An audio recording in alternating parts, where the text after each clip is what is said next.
Hello everyone, আসসালামু আলাইকুম। চিংড়ি দিয়ে সিদ্ধ সবজি, এটা দেখতে যতটা সুন্দর খেতেও অনেকটা মজা, আর এটা তো ডায়েটের জন্য বেস্ট।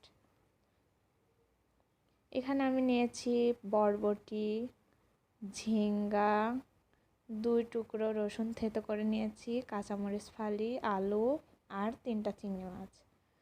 যারা ডায়েট করেন তারা আলুটা স্কিপ করতে পারেন। এখানে আমি হাফ টেবিল স্পুন তেল দিয়েছি। হাফ চামচ তেলটা দিলে, হালকা তেলে এটা রান্না করতে হয়। যারা ডায়েট করেন যদি চান তারা তেলটাও স্কিপ করতে পারেন, তবে হাফ চামচ দিলে ভালো হয়।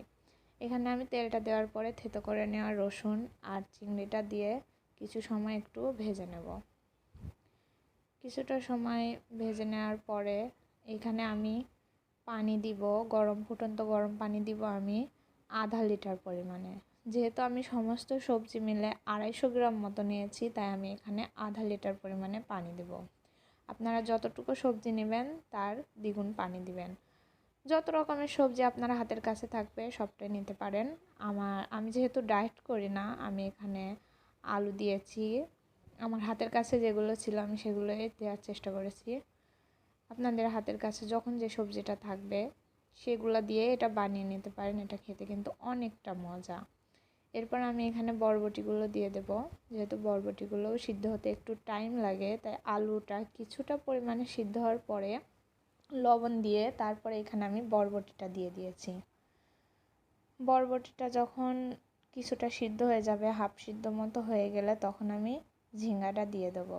যেহেতু ঝিঙ্গাতে বেশি পরিমাণে সিদ্ধ করা লাগে না, এটা অল্প আঁচেই অল্প সময়েই খুব তাড়াতাড়ি সিদ্ধ হয়ে যায়, তাই আমি ঝিঙাটা সবার লাস্টে দিব এবং সাথে কাঁচামরিচের ফালি। ঝালটা আপনারা আপনার পছন্দ অনুসারে দিয়ে দিতে পারেন।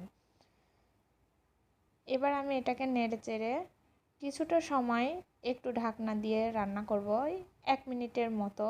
এর বেশি রান্না করা লাগবে না, 1 মিনিটের মধ্যে ঝিঙাটা সুন্দরভাবে সিদ্ধ হয়ে যাবে। এই যে এখানে রান্নাটা হয়ে গেছে। ঝিঙা, বরবটি এবং আলু সব কিছুই ভালো মতো সিদ্ধ হয়ে গেছে। আপনারা চাইলে এটাকে হাফ বয়েল করেও খেতে পারেন। আমি ভালোভাবে সিদ্ধ করে নিয়েছি। এবার লাস্ট পর্যায়ে এখানে আমি একটু গোলমরিচের গুঁড়ো দিয়ে দেবো। গোলমরিচের গুঁড়োটা দিয়ে নেড়ে চেড়ে আমি চুলাটা অফ করে দেব।